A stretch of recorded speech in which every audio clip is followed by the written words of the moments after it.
आप सभी को सादर नमस्ते। आज हम सभी आर्य समाज भवन में बैठे हैं और देखिए, जैसा कि प्रधान मास्टर जयप्रकाश आर्य जी ने आपको अवगत कराया है कि आगामी 10 जून से 17 जून तक आर्य समाज घरोंडा और इसमें पतंजलि योग पीठ के द्वारा संयुक्त सौजन्य से योग शिविर का आयोजन किया जा रहा है। इसके लिए स्थान क्राउन सिटी घरोंडा को चुना है, जिसका हरा भरा पार्क है, ताकि वहाँ पर हरियाली के बीच लोग ध्यान, प्राणायाम, योग साधना का आनंद ले सकें। जी, इसमें शहर से और आसपास के गांव से सभी साधक आएंगे और पतंजलि की ओर से जो योगाचार्य हैं, जो अच्छे अच्छे योगाचार्य हैं, उसमें भाग लेकर लोगों को प्रशिक्षण देंगे। आर्य समाज का लक्ष्य है कि लोगों का उपकार करना और उसी के तहत ये कार्य हो रहा है। हमारी सोच है कि हर व्यक्ति स्वस्थ रहे और जहाँ तक आप सभी समझते हैं, हम समझते हैं कि पहला सुख निरोगी काया, और व्यक्ति स्वस्थ कैसे रह सकता है उसका एक सिद्धांत है कि हमारा खान पान कैसा हो, हम कैसे योग से प्राणायाम से जुड़कर कैसे हम बीमारियों से दूर रह सकते हैं। और सबसे बड़ी जो समस्या आज के समय में कि आज जो डिप्रेशन समाज में फैल रहा है, बच्चों में, महिलाओं में, बुजुर्गों में, उसको कैसे रोका जा सकता है। तो एक माहौल तैयार किया जाता है योग शिविर के अंदर, जहाँ पर प्राणायाम किए जाते हैं और बच्चों को विशेष टिप्स दिए जाते हैं और जो परिवार इसमें भाग लेते हैं उसका पूरा लाभ उठाते हैं। आर्य समाज पिछले काफ़ी समय से आर्य वीरदल, आर्य समाज, पतंजलि के साथ मिलकर इस तरह के योग शिविर का आयोजन कर रहे हैं। बीच में जो ये कोरोना काल था, जब तो नहीं था, नहीं तो लगातार लगता है ये शिविर, और आर्य समाज लगातार ऐसे कार्यों को बढ़ चढ़ कर करता है। जी, तो आर्य समाज बच्चों को संस्कार देने में किस तरह से भूमिका निभा रहा है? देखिए, आर्य समाज के जो हमारे आचार्य हैं, जो हमारी कमेटी के लोग हैं, जो पुरोहित हैं हमारे समाज में, यहाँ पर एक बच्चों की कक्षा लगती है।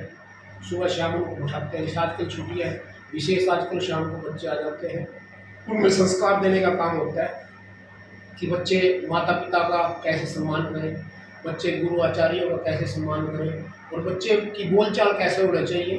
तो हर चीज़ का लाभ उनको सिखाया जाता है। जैसे हमारे यहाँ बेटी आती है, कंप्यूटर सेंटर में बच्चे आते हैं, तो सभी को अच्छे सिद्धांतों से जोड़ने का काम होता है। उनको बताया जाता है जीवन के बारे में, क्योंकि अनुभव के साथ ही बताया जाता है। जो अनुभवी लोग वो बात करते हैं उनसे बैठ के, ताकि उनका जीवन सुंदर बन सके। इसी तरह सिलाई सेंटर चलता है यहाँ पर। सिलाई सेंटर मेहंदी प्रतियोगिता में जो बच्चे मेहंदी सीखने की प्रतियोगिता सीखने के लिए आते हैं, मेहंदी लगाना हाथों में, उनको भी बताया जाता है कि सबसे पहले हमारा शरीर स्वस्थ होना चाहिए, दूसरा हमारे संस्कार कैसे होने चाहिए, हमारे परिवार के प्रति क्या दायित्व है, समाज के प्रति हमारा क्या दायित्व है, इन सभी बातों से अवगत कराया जाता है। और ये ऐसी चीज़ है जो कि रोज़मर्रा से हमें बातें करनी पड़ती हैं, एक दिन में कभी संस्कार नहीं आते, तो इसको लगातार आर्य समाज देने का काम करता है। इसके अलावा आर्य समाज, जैसे बताया प्रधान जी ने, दैनिक या साप्ताहिक विशेष सत्संग होता है यहाँ पर, जिसका जिसमें वेदों का प्रचार होता है। और वेद तो मानव जीवन का संविधान है, जिसमें ये बताया जाता है कि हमारा खान पान कैसा हो, हमारा आचार व्यवहार कैसा हो, हमारा चरित्र कैसा होना चाहिए और हमारे विचार कैसे होने चाहिए। जब आप अच्छे अच्छे गुण ग्रहण करोगे तो अपने आप ही जीवन बदल जाता है। और उसी के तहत इसके अलावा पौधारोपण कार्यक्रम करता है आर्य समाज, और भी अच्छे अच्छे पर खेल प्रतियोगिताएं भी करवाता है, प्रभात फेरियाँ लगाता है आर्य समाज शहर के अंदर, जिससे लोगों को बताया जाता है वेद प्रचार के माध्यम से। इसके अलावा यज्ञों के कार्य को, जो संसार का सबसे श्रेष्ठ कार्य बताया गया, शहर के हर वार्ड में, आसपास के गांव में यज्ञों के, हवन यज्ञ के जो कार्यक्रम वो आयोजित करता रहता है। इसके अलावा विद्वानों को, बड़े बड़े आचार्यों को, जो कि अंतर्राष्ट्रीय प्रचारक का काम कर रहे हैं इस समय, उनको बुलाता है समाज, निमंत्रण देके आसपास के क्षेत्र में, शहर में, सभी जगह प्रचार करने का कार्य। दिवाली जी 10 तारीख को जो आपका योग शिविर शुरू हो रहा, आमजन यदि इसमें भाग लेना चाहे तो क्या कोई रजिस्ट्रेशन की कोई औपचारिकता या फिर ओपनली कोई आप इसमें पार्टिसिपेट? इसमें ओपनली कोई भाग ले सकता है और हमारे साथियों को, जो आर्य समाज के सदस्यों को भी अवगत करा सकता है। मित्र लोग इसमें आ रहे हैं और क्या कोई निःशुल्क है? बिल्कुल, रजिस्ट्रेशन कोई नहीं, ओपनली है इसका, क्योंकि लक्ष्य हमारा तो ये है ज़्यादा से ज़्यादा लोगों को लाभ देना। क्या इसमें मैट अपना लेके आना पड़ेगा? हाँ, उसमें हमारी तो प्रार्थना है कि अपने साथ जो आसन है बिछाने का, चाहे एक चादर हो सकती है, एक मैट हो सकता है, कुछ भी हो सकता है, कपड़ा हो सकता है बिछाने का, सुविधाजनक आप उसमें बैठे। और एक निवेदन हो रहा है, हमारा सिद्धांत से बड़ा कार्य होता है कि 5 बजे नियमित शुरू हो जाएगा। मेरी अभी योगाचार्य से बात हो रही थी, मैंने उन्होंने ये निवेदन किया कि 5 बजे प्रारंभ करते हैं और राइट 6:30 बजे समाप्त करते हैं। कारण है उसका, क्योंकि दिन में गर्मी बहुत होती है जी। और फिर सभी को अपने काम भी होते हैं, क्योंकि हमें दोनों बातों का ध्यान रखना है, सबको लाभ भी मिलना चाहिए और काम भी अच्छा होना चाहिए। जी। तो ये लक्ष्य रखा गया है। और क्राउन सिटी को इसलिए चुना गया कि वहाँ हरियाली है, पार्क है, सुंदर है। और मैं तो आपके माध्यम से ज़्यादा जो मेरे शहर घरौंडा के लोग हैं, आसपास के गांव से, सभी से निवेदन करूंगा कि ये 10 से 17 का जो योग शिविर है इसका लाभ लें। और आज तो सरकार भी अंतर्राष्ट्रीय स्तर पर विश्व के पूरे सभी देश इसको सपोर्ट कर रहे हैं। ये साइंस ने मानना है कि योग तो जीवन है। यदि जो व्यक्ति योग से जुड़ता है, प्राणायाम से जुड़ता है, उसका जीवन वास्तव में स्वस्थ और सुंदर बनता है। दिमाग की अगर बात की जाए टेक्नोलॉजी की, हम टेक्नोलॉजी से घिरे हुए हैं, हर टाइम मोबाइल फ़ोन हमारे पास रहते हैं, इसकी जो रेडिएशंस है वो भी काफ़ी ज़्यादा निकलती है। तो ऐसे में जो मोबाइल के साइड इफेक्ट होते हैं उसमें योग किस तरह से उनको दूर कर सकता है, क्या कुछ भूमिका रहती है उसकी? देखिए, योग प्राणायाम के अलग अलग तरीके हैं करने के, और एक से कई कुछ तो ऐसे होते हैं व्यायाम जो हम शारीरिक करते हैं, जैसे सूक्ष्म व्यायाम है, हमारे हाथों का, गर्दन का, हाथ का, पैर का, जब हम करते हैं तो इनमें हमारी जो तकलीफें वो दूर होती है। ऐसे जब हम प्राणायाम करते हैं तो प्राणायाम करने से हमारे शरीर के अंदर के जो रोग है वो दूर होते हैं। और जैसे आपने बताया कि जो ये मोबाइल है, विशेषकर इसे बोलते हैं, इससे डिप्रेशन बहुत फैलता है। अगर इसका सही प्रयोग करें, जैसे आप लोग इसका प्रयोग कर रहे हैं, अभी चला रहे हैं, तो इसका लोगों को इसके माध्यम से सूचनाएं जा रही है। और यदि इसको गलत तरीके से प्रयोग करें, हर समय इस पे जुड़े रहे, इस पे बच्चे देखते हैं, आप इसी तरह से लगे रहते हैं, फिर वो डिप्रेशन की ओर चले जाते हैं। और इसके लिए तो बहुत अच्छा मेडिटेशन है, जिसमें आंखें बंद करके बैठना, माइंड के जो मेडिटेशन है वो सभी इस योग शिविर में करवाए जाते हैं। और जो भी मैं देखिए, आप दवाई लेंगे, मेडिकल डॉक्टर के पास जाएंगे, दवाई लेंगे, फिर बताएंगे आप 4 दिन का कोर्स है, 5 दिन का, फिर आपको आराम आएगा। और ये एक ऐसी क्रिया है योग प्राणायाम जिसमें करता है उसी दिन आपको आराम महसूस करोगे।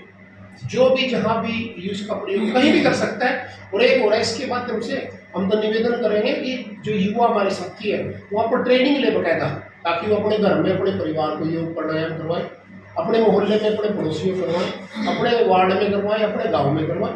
तुम्हारी ये भी कोशिश रहेगी कुछ वहाँ से योग के साधक जो अच्छे रूप में ट्रेनर के रूप में तैयार, उनको विशेष ट्रेनिंग दी। दिलबाग जी, अभी आपने जिक्र किया जो आर्य समाज है वो संस्कारों के ऊपर रेगुलर काम करता है। दूसरी तरफ आपने बताया कि यहाँ पे दैनिक यज्ञ का कार्य भी किया जाता है। वहीं अगर हम दूसरी तरफ बात करें इस तरह के योग शिविरों की, वो अक्सर देखा गया है सिर्फ आर्य समाज द्वारा ही नहीं, और भी संस्थाएं जो योग शिविर लगाती हैं वो एक इवेंट भर मात्र बनकर रह जाता है, उस पर रेगुलर कोई काम नहीं होता है। तो क्या इस ओर कदम भी उठाया जाना चाहिए कि रेगुलर जो है योग में जो है लोग इन्वॉल्व रहें? देखिए, मैंने तो भी आपको बताया है कि हमारी कोशिश है कि वहाँ कुछ युवा तैयार किए जाए, ऐसे कुछ महिलाएं ऐसी तैयार की जाए जो युवाओं के बीच, महिलाओं के बीच, बुजुर्गों के बीच, जो पार्कों में, अपने घरों में योग प्राणायाम को ज़्यादा से ज़्यादा भविष्य में भी करवाते हैं। और हमारा तो प्रयास ही रहता हमेशा, हमने तो हर गली मोहल्ले, हर पार्क से जोड़ा है योग को, तो उसका लक्ष्य यही है कि ज़्यादा से ज़्यादा लोगों का लाभ देना। धन्यवाद। अगर बात की जाए बच्चों को संस्कार देने की, काफी लंबे समय से यही है कि आर्य समाज लंबे समय से बच्चों के बीच में भी है, युवाओं के बीच में भी है, तो कितना इफेक्ट जो आर्य समाज का है वो बच्चों पे आया है और अभिभावक क्या सोचते हैं? देखिए, आर्य समाज की स्थापना महर्षि दयानंद सरस्वती जी ने 1873 और उसके बाद उन्होंने उसके कुछ नियम भी बनाए थे और लगातार कार्य किया था। आर्य समाज पूरी तरह से वेदों पर आधारित है। और उसके बाद से लगातार, चाहे संस्था कहीं हो सकता है कोई संस्था ज़्यादा कार्य कर देती है, कुछ कम कर देती है, लेकिन सबका लक्ष्य ये रहता है कि भी मनुष्य का उपकार कैसे किया जाए, लोगों को लाभ कैसे किए जाए, अच्छे अच्छे कार्यों में, उसी के तहत कार्य करते हैं। और जैसे अपने बच्चों को बताया कि बच्चों को ऐसे आर्य मिलकर एक शिविर लगाते हैं हमारे मिलकर लोग, जिसका कार्य ही बच्चों का बौद्धिक, उनका मानसिक विकास करना होता है, उनका शारीरिक विकास करना होता है। उसमें हम जब भी शिविर लगाते हैं तो 7-8 दिन का शिविर होता है। उसका लक्ष्य क्या होता है? उसका यही होता है बच्चे शारीरिक रूप से मजबूत बने और बच्चे साथ में उनका बौद्धिक, जो उनका मानसिक है ना, उनका स्तर बहुत ऊंचा हो। जिनसे आचार्य लोग, विद्वान लोग, उनसे अनुभव की बातें करते हैं, जिससे बच्चे ग्रहण करते हैं और उनका पूरा कोर्स दिया जाता है कि वे जीवन में कैसे आगे बढ़ा जाते हैं। लोगों से क्या कुछ अपील करना चाहेंगे शिविर को? बस लोगों से हम यही अपील करना चाहेंगे कि 10 जून से 17 जून तक जो ये योग शिविर आपके शहर घरौंडा में, क्राउन सिटी में सुबह 5 बजे से 6:30 बजे तक आयोजित हो रहा है। आप इसका ज़्यादा से ज़्यादा लाभ लें, अपने परिवार से आएँ, विशेषकर अपने बच्चों को लेकर आएँ, सभी माताएं बहनें आएँ, सभी आएँ इसमें। आप सभी का स्वागत है। और देखिए संस्थाओं की ओर से, आर्य समाज पतंजलि की ओर से बड़ी सुंदर व्यवस्थाएं आप लोगों को देखिए वहाँ की गई है। ये आप लोगों को, जनता को समर्पित है ताकि लोगों को इसका लाभ मिले। धन्यवाद।